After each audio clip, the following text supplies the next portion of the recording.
Have you ever thought about the power of social media? Social media has the power to make your business grow. Yeah! Why don't you let us manage your social media? Because our business is to see your business grow. Visit us at www.bstownmedia.co.za.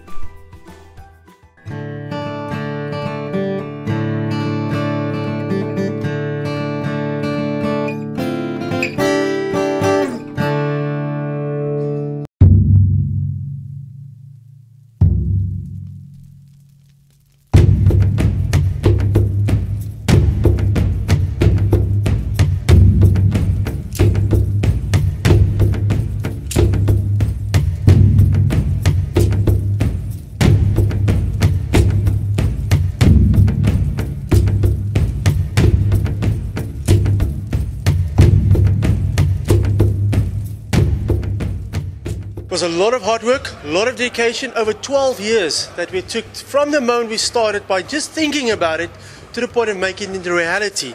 Bringing whatever we have learned, built, created in that point of the modules, breeding and husbandry manuals to a point where we can actually say it paid off. Our dedication is a success. And guess what? It's only the beginning. This is the first endangered species. Tomorrow we're going to go and look at another endangered species. Actually, it's a critically endangered species. That's also a reptile. The first reptile we're going to bring in this project. And then also some more amphibians that's coming in. So definitely, it's a lot of teamwork. You do need a lot of teamwork here and dedication from hard-working staff.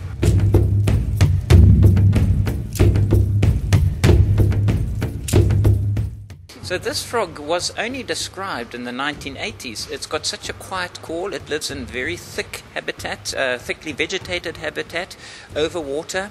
And so it was really unknown to science until the 1980s. And because of its quiet call as well, that was missed. You know, I'm sure people heard it but didn't know what it was.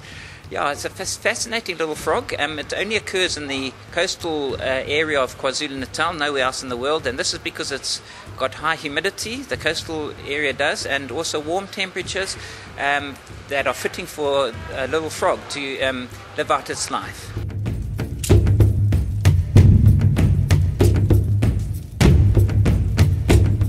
So to me it's about science, conservation science to support any release of animals going back into the wild, also supporting captive breeding with science, sound science.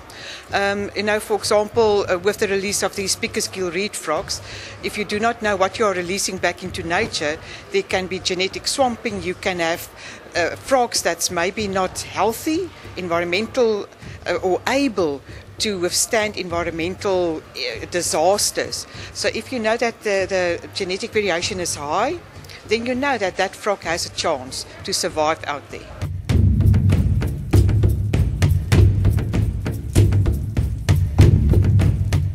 Alright, so it's a really exciting collaboration between all kinds of organizations, conservation organizations, NGOs, government, and then the private sector.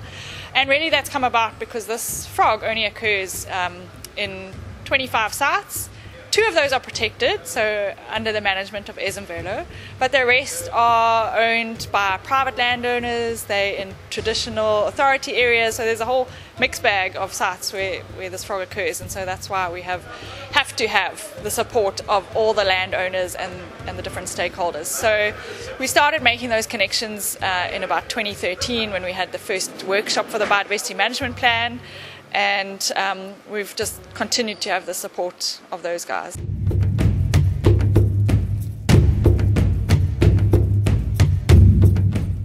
This is very important because South Africa is looked as a leader by the African countries first.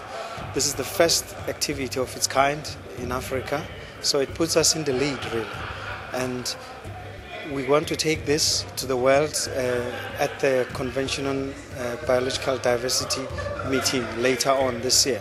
Taking it there will showcase to the world on what South Africa is doing in terms of contributing to saving amphibians in general across the world. So that will be our contribution globally, but also making sure that we manage our ecosystems in a way that we're supposed to be managing them, and realizing the importance of these species, the ecosystem services that they provide, as we mentioned earlier on during the plenary, that one of the things they do is they feed on insects, so they help to regulate the population of insects, mosquitoes that basically we know that they actually carry malaria, so these species are critical.